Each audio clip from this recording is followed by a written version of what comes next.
My husband abandoned our family, and I didn't hear from him again until he landed himself in jail. And after receiving dozens of threats, I bailed him out. In return, he ruined my life. I thought being a single mom would suck until I fell in love with my son. When my son was just 5, his dad abandoned us. I woke up one day and he was just gone. No text, no call, no conversation. Luckily, he was a deadbeat, so the difference between his presence and his absence was actually close to zero. I was still the sole earner of the household. My main concern was my son. He was one of those kids who thought his dad was some undefeatable superhero. Plus, growing up, I had a lot of friends who were part of single-parent families. And, well, most of them turned out really funky, if you catch my drift. But it really seemed like my son was different. When I told him his dad left to go to work for Santa Claus, he nodded and said, "That's okay, Mommy. I know with you I can do anything anyway." My heart melted, and I knew I had given birth to an angel. From then on, me and my son became best friends. One time, for his 7th birthday, I couldn't afford to host a birthday party for him. So instead, he hosted his own. He invited everyone from his class to the park, and one of his friends brought a cake. After he blew out the candles, he pulled me aside and asked, "Mommy, do you feel sad?" "No, honey. Why do you ask that?" He scrunched up his face like he was thinking super hard and said, "Because we didn't do anything for your birthday,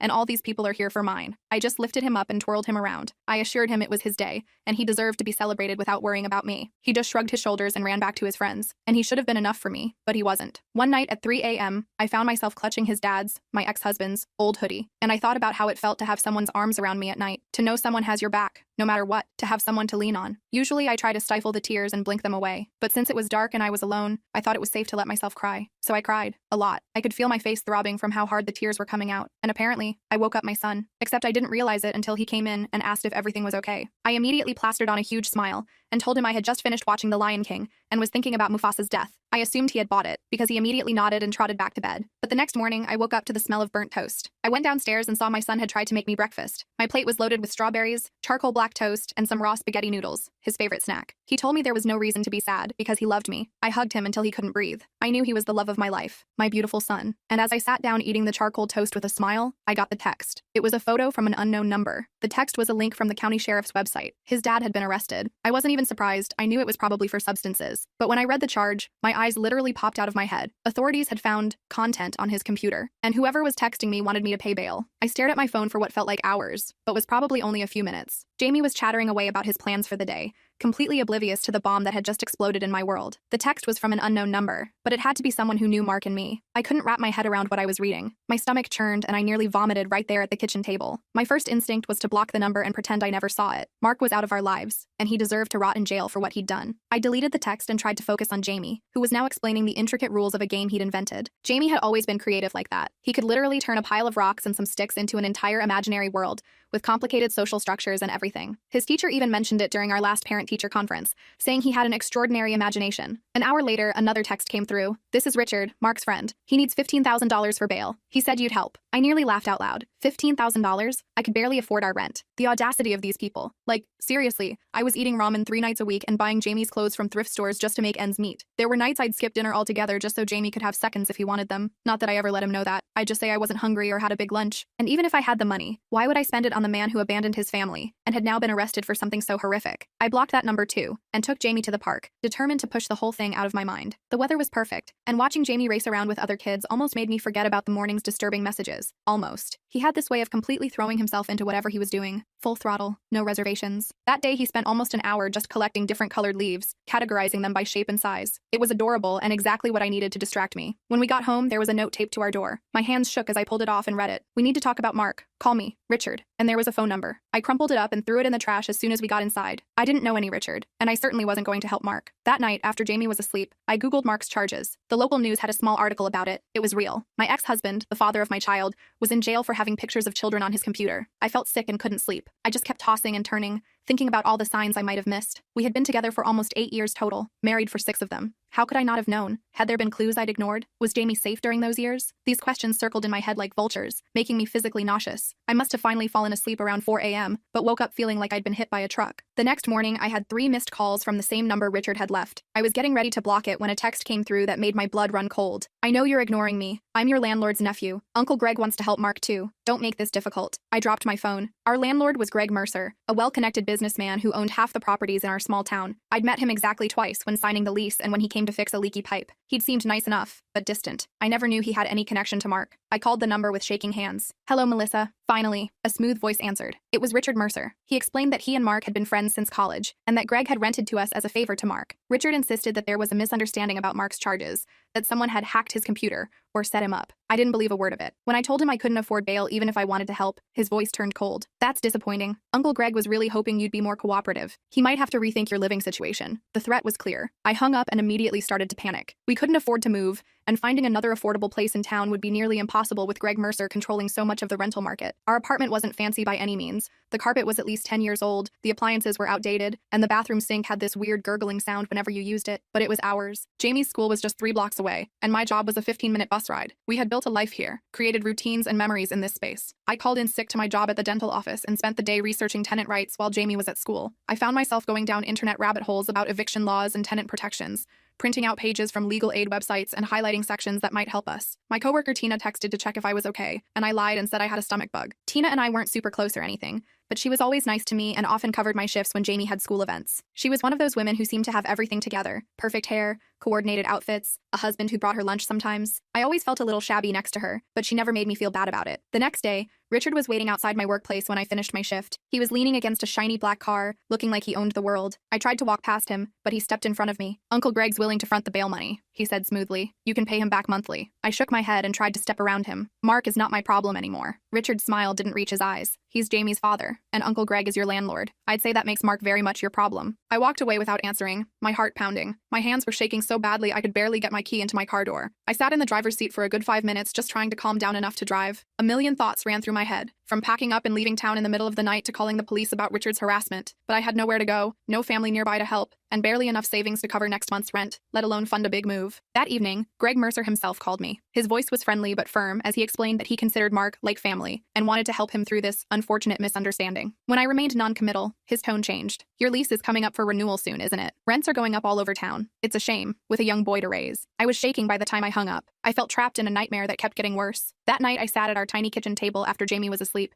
trying to figure out our options. I even looked up homeless shelters in neighboring counties just in case. The thought of Jamie having to live in a shelter broke me, and I ended up crying silently into a dish towel so he wouldn't hear me. A week went by with daily texts from Richard and occasional friendly check-ins from Greg. I was a nervous wreck. I started losing weight because I could barely eat, and dark circles formed under my eyes from lack of sleep. I was constantly jumping at small noises and checking over my shoulder. I started taking different routes home from work, paranoid that Richard might be following me. Jamie noticed something was wrong. He's always been perceptive like that, and kept asking if I was sick. I told him I was just tired from work, but I could tell he didn't quite believe me. Then Jamie came home from school one day and asked me when Daddy was coming back from working for Santa. My heart broke all over again. "Why are you asking about Daddy, sweetie?" Jamie shrugged. "Tyler at school said his mom saw Daddy's picture in the newspaper, so he can't be at the North Pole." I had no idea how to respond. I mumbled something about Tyler being confused and quickly changed the subject, but Jamie kept bringing up Mark over the next few days. It was like suddenly, after 2 years, he was really missing his father. Kids at school can be so cruel without even realizing it. I wondered what exactly Tyler had said, and if the other kids were teasing Jamie about it. It would be just like Jamie to internalize that and not tell me because he wouldn't want me to worry. The pressure kept building. Richard showed up at our apartment unannounced one evening, acting overly friendly with Jamie, bringing him a toy car that he couldn't take his eyes off. It was a detailed model of a vintage Mustang, the kind of thing Mark used to talk about buying someday. Jamie was instantly obsessed with it, making vroom vroom noises and racing it across the coffee table. While Jamie played,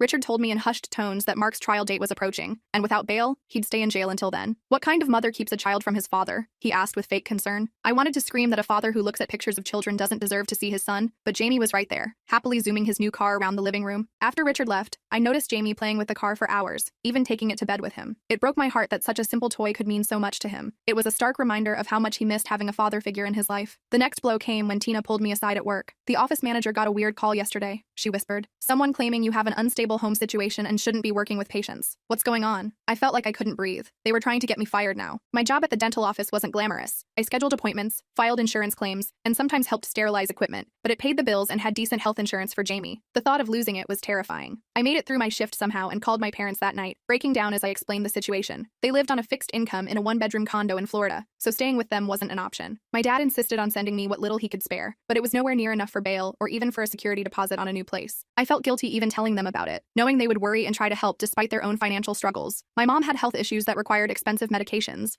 and they were already pinching pennies to make ends meet. The pressure intensified when Greg Mercer sent an official letter stating that my rent would double upon renewal due to market conditions. I couldn't afford that. He knew it. I knew it. The letter looked so official and formal, with legal language about market value adjustments and standard rate increases, but I knew it was just another form of bullying. I started looking for second jobs, desperate for any solution that didn't involve helping Mark. I applied to be a night stalker at the local grocery store, a weekend receptionist at a hair salon, and even considered driving for a food delivery app, though my car was so old I wasn't sure it would qualify. I was running on fumes, surviving on coffee and whatever I could grab from the office vending machine. One night, after a particularly stressful day where Richard had coincidentally run into Jamie and me at the grocery store, making a point to talk about how sad Mark was in jail, I got a call from an unknown number. It was Mark himself calling from jail. His voice was the same as I remembered, but with a pathetic, whiny edge to it. "Mel, you gotta help me," he pleaded. "They've got it all wrong. I would never, I wouldn't. Think of Jamie." I hung up without saying a word, but the calls kept coming from different jail phones. I blocked each number, but he always found another way to call. It felt like I was being stalked from inside a jail cell. The whole thing was so surreal. I started avoiding checking my phone at all, which just made me more anxious about missing calls from Jamie's school or my boss. One night, Richard escalated his threats. He cornered me in the parking lot after work and spoke very clearly. "Uncle Greg has connections with CPS, you know. It would be a shame if someone reported concerns about Jamie's home environment." I nearly collapsed with fear. They were threatening to take my child now. The thought of Jamie being taken away from me was more than I could bear. I went home and cried all night, trying not to wake Jamie. I pictured him confused and scared in some stranger's home, wondering why his mom didn't come for him. By morning, I was desperate and defeated. The next morning, I called Richard and told him I'd help with bail. He showed up at my apartment an hour later with papers for me to sign, a loan agreement with Greg Mercer, with my apartment as collateral. The interest was criminal, but I had no choice. I signed, and Richard smiled like he'd won the lottery. "You're doing the right thing," he said. "Mark will be out tomorrow." I spent that night throwing up from stress and fear. How would I keep Mark away from Jamie once he was out? The bail conditions required him to stay in town,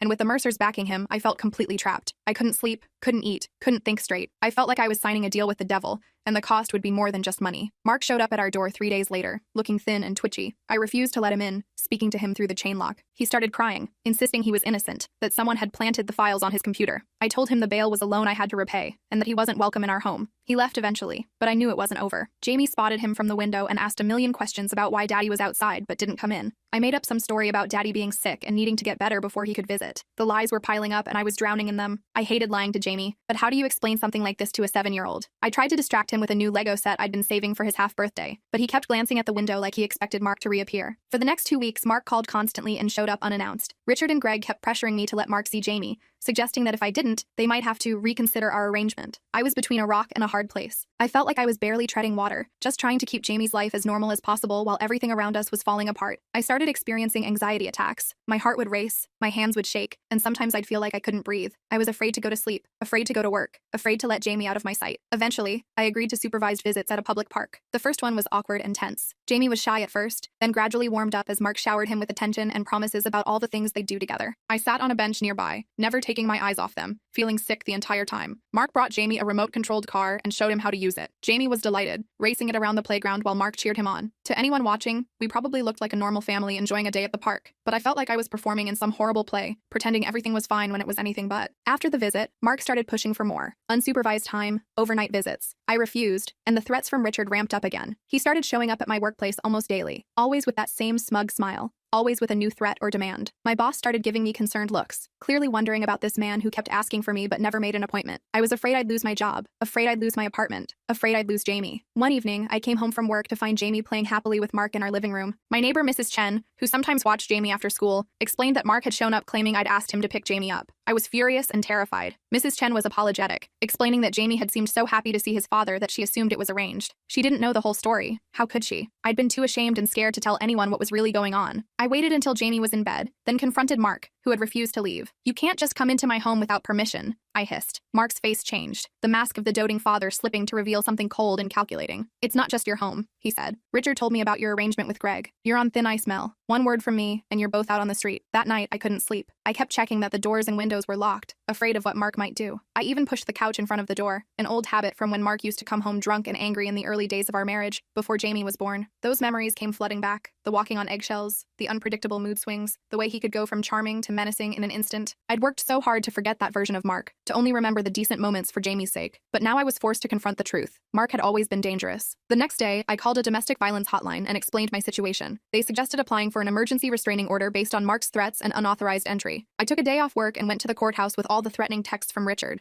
and a detailed account of what had happened. The clerk was sympathetic but explained that without evidence of physical violence, it might be hard to get the order granted right away. I left feeling defeated. I felt like I was screaming for help, but no one was listening. The legal system seemed designed to protect people like Mark and the Mercers, people with connections and resources, not single moms like me who were just trying to keep their kids safe. That night, Mark called and said he was coming over to see Jamie. I told him no, that I was pursuing legal options to keep him away. He laughed. Good luck with that when you're homeless and unemployed. An hour later, someone started pounding on my door. I looked through the peephole and saw Mark, obviously drunk or high, swaying in the hallway. I told him to leave or I'd call the police. The pounding got louder. Mrs. Chen opened her door across the hall and threatened to call security. Mark started yelling obscenities at her. I dialed 911 with shaking hands. Jamie woke up and came out of his room, rubbing his eyes sleepily. When he heard his father's voice, he ran toward the door. I had to physically hold him back, which made him cry. Mark heard Jamie's cries and started yelling that I was keeping his son from him, that I was an unfit mother. The whole scene was like something from a nightmare. The police took forever to arrive. By then, Mark had kicked my door so hard the frame was splintering. When the officers finally showed up, they arrested Mark for disturbing the peace and property damage. I immediately went back to the courthouse the next day and was granted a temporary restraining order. I showed the judge photos of the damaged door and played a recording I'd made on my phone of Mark's threats. The judge looked grim as he signed the order, and for the first time in weeks, I felt like someone in authority actually believed me. I thought it would give us some breathing room, but I underestimated Richard's determination. He showed up at my workplace the next day, cornering me in the break room. "You've made a big mistake," he said quietly. "Uncle Greg is very disappointed. He's talking to the building manager about violations in your unit." I stood my ground and told him about the restraining order,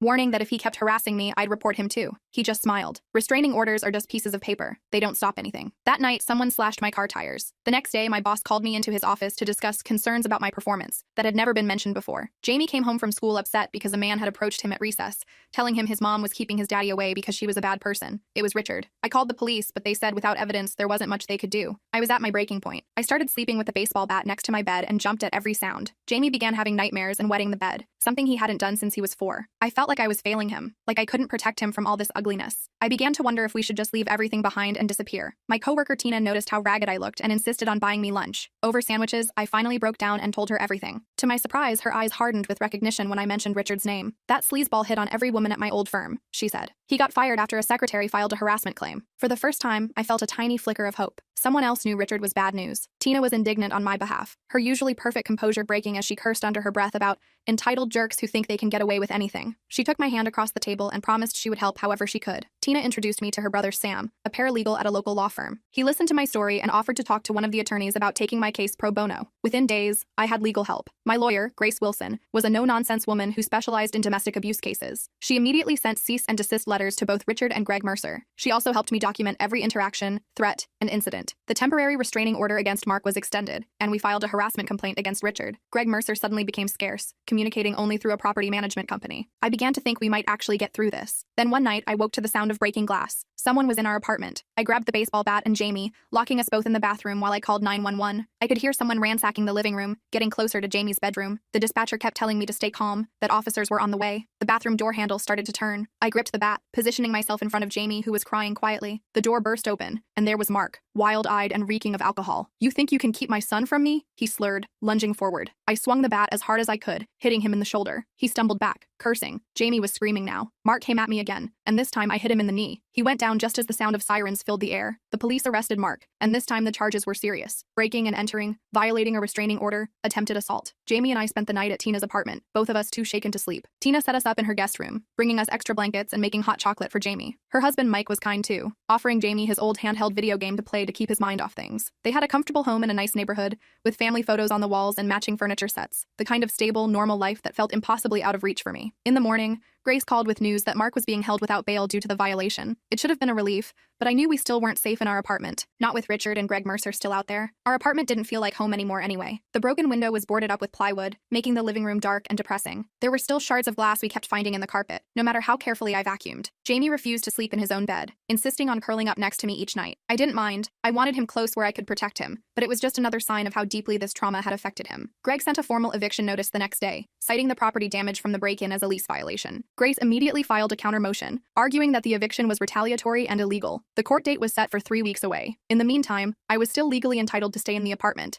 but it no longer felt like home. Every noise made me jump, and Jamie was having nightmares. Sometimes he'd wake up sobbing, convinced that the bad man was coming back. I'd hold him and rock him back to sleep, promising him that I wouldn't let anyone hurt him. But privately, I wasn't sure I could keep that promise. The final straw came when Jamie found a dead rat on our doorstep with a note that said, "Rats deserve what they get." I called Grace in a panic, and she helped us move to a women's shelter that same day. It wasn't ideal, but it was secure, and had counselors on staff who could talk to Jamie. The shelter was in a converted old school building across town. We shared a room with another mother and her daughter, with just curtains separating our beds. There was a communal kitchen where residents took turns cooking, and a small playroom for the kids. It was clean but sparse, with strict rules about visitors and curfews. But for the first time in weeks, I slept through the night, knowing there was security at the door and that Richard and Mark couldn't get to us. Mark's case was moving through the system, with a preliminary hearing set for the following month. Grace kept me updated on the legal proceedings, explaining everything in terms I could understand. She was also fighting the eviction, and had filed a complaint against Greg Mercer with the Housing Authority. I was starting to feel like maybe, just maybe, we might get through this. One evening at the shelter, I received a call from an unfamiliar number. It was a man named Charles, who identified himself as a former cellmate of Mark's. He spoke quickly, saying he had information I needed to hear in person. Against my better judgment, but with the shelter security guard present, I agreed to meet him at a coffee shop near the courthouse. I was terrified it might be another trick from Richard or Mark, but something in Charles's voice sounded genuine. I arranged for Jamie to stay in the shelter's after-school program while I went to the meeting, my heart pounding the entire time. Charles turned out to be a middle-aged man with tired eyes and prison tattoos. He explained that he'd been released yesterday after serving time for check fraud. What he told me next made my skin crawl. Mark had been openly bragging in jail about how he was going to get custody of Jamie once he was out, and how his rich friends would make sure of it. Even worse, Mark had talked about his collection,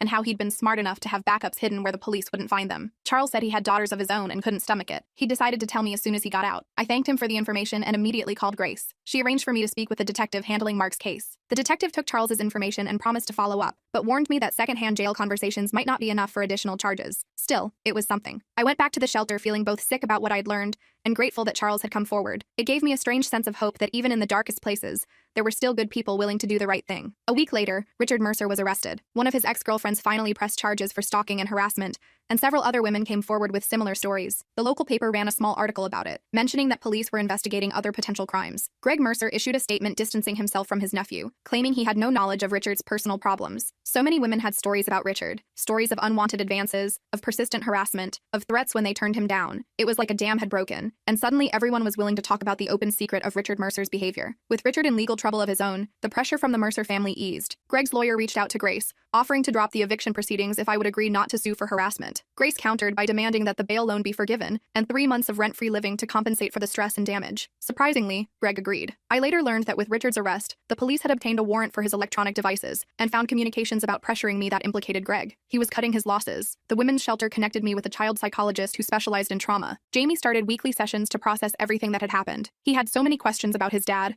and I struggled to find age-appropriate ways to explain why Mark couldn't be in our lives. The psychologist was a godsend, helping both of us navigate these impossible conversations. She gave me phrases to use when Jamie asked the hard questions, and worked with him through play therapy to express his fears and confusion. Slowly, things began to improve. I returned to work full-time, and my boss, now aware of what I'd been dealing with, was surprisingly supportive. The restraining order against Mark was made permanent, and his trial date was set. Grace believed the prosecution had a strong case, especially after the police, acting on Charles's information, found additional evidence hidden at a storage unit rented under Mark's name. I was still living in fear, but it had receded from a constant state of panic to a dull background anxiety. Jamie was starting to smile more, to play with other kids at the shelter, to sleep through the night occasionally. We were surviving, one day at a time. One day, about 2 months after the break-in, I received a letter from jail. It wasn't from Mark, but from a man named Bruno, another inmate. The letter explained that Mark had been bragging about getting revenge on me once he was out, describing graphic threats that made me physically ill. Bruno wrote that he had a sister who'd been in a similar situation, and he couldn't stand by while Mark planned to hurt another woman and child. He ended the letter by saying I shouldn't worry about Mark anymore. I showed the letter to Grace, who immediately contacted the jail. We learned that Mark had been found unconscious in the shower room the previous day with severe injuries. He survived but would remain hospitalized under guard for some time. The official investigation ruled it a prisoner dispute, with no clear culprit identified. I felt a complex mix of relief, guilt, and lingering fear. I knew violence wasn't the answer, but I couldn't deny the weight that lifted from my shoulders knowing Mark would be incapacitated for the foreseeable future. It gave us breathing room, time to strengthen the legal protections around Jamie and me, without the immediate threat of Mark's release hanging over our heads. Grace helped me file for sole custody of Jamie, using Mark's arrest, the restraining order, and his documented threats as evidence. The judge granted it without hesitation. With Richard facing multiple charges and Mark hospitalized before his own trial, the immediate danger seemed to have passed. I was finally able to sleep through the night again. I started thinking about the future again, making plans beyond just surviving the next day or week. I enrolled Jamie in a new school closer to the shelter,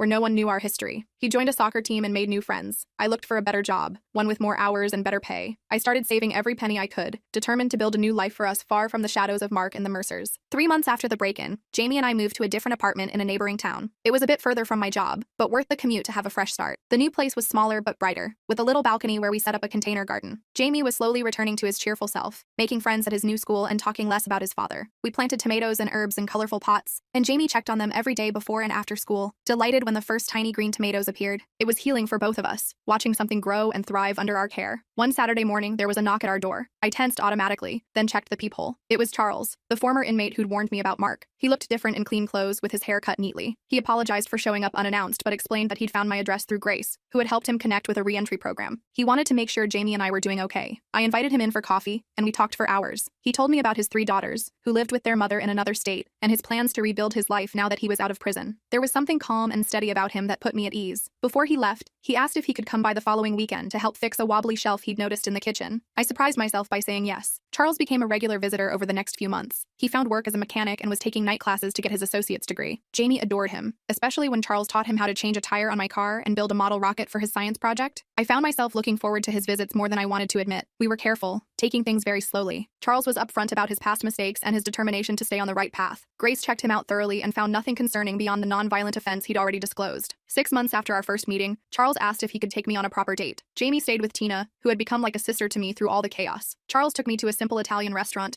where we talked for hours about books, dreams, and second chances. It was the first time I'd truly relaxed in years. In court, Mark ultimately took a plea deal to avoid a full trial. He received a significant sentence that meant Jamie would be grown before he had any possibility of release. Richard Mercer was convicted on multiple harassment charges and sentenced to probation and community service. Greg Mercer sold most of his properties and moved to Arizona following a tax audit that I suspect was triggered by the investigation into his business practices. Charles officially asked me to be his girlfriend on Jamie's 8th birthday, after helping me throw the biggest party I could afford at the local park. Unlike Mark, he never tried to be Jamie's father, just a supportive, caring adult in his life. He respected my parenting decisions and our need for healing. 6 months later, he proposed, not with an expensive ring, but with a simple band and a promise to always be honest, supportive, and kind. We married in a small ceremony with Jamie as our best man. Charles adopted Jamie legally after we'd been married for a year, though we made sure Jamie knew about his biological father in age-appropriate ways, with the help of his therapist. Today, Jamie is 11 and thriving. He plays soccer, builds elaborate Lego creations, and wants to be a veterinarian. Charles works as a master mechanic and takes online business classes, hoping to open his own shop someday. I still work at the dental office, but I've been promoted to office manager. We bought a small house last year, with a yard for Jamie and our rescue dog, Nala. Sometimes I still wake up at night, startled by a noise or a bad dream. But now, instead of clutching a baseball bat in fear, I feel Charles's steady presence beside me, and I know we're safe. The journey from that terrifying text message to today wasn't easy or straightforward. There were court dates and setbacks, nights of fear, and days of uncertainty. But we made it through. I learned that family isn't always who you're born to, but who stands by you when the world feels like it's falling apart. And I learned that sometimes, love comes in unexpected packages, at unexpected times, like a reformed ex-con with kind eyes who just wanted to make sure a scared single mom and her son were okay. Life isn't perfect. We have bills and arguments and everyday struggles like any family, but we face them together, with honesty and without fear. And that makes all the difference in the world. Jamie still occasionally asks questions about Mark, especially as he gets older and understands more. We answer truthfully but carefully, with his therapist's guidance. Charles never pretends that Jamie's biological father didn't exist, but he shows Jamie every day what a real father should be. Last week, Jamie called Charles dad for the first time without prompting. The look on Charles's face was worth every moment of the difficult journey we took to get here. Sometimes I think about that text message that started it all, the one that sent my world spiraling into chaos. If I could go back, would I change how I responded? I don't think so. As terrible as that time was, it led us here, to safety, to Charles, to a real family built on trust and love, rather than fear and obligation. And that's worth everything.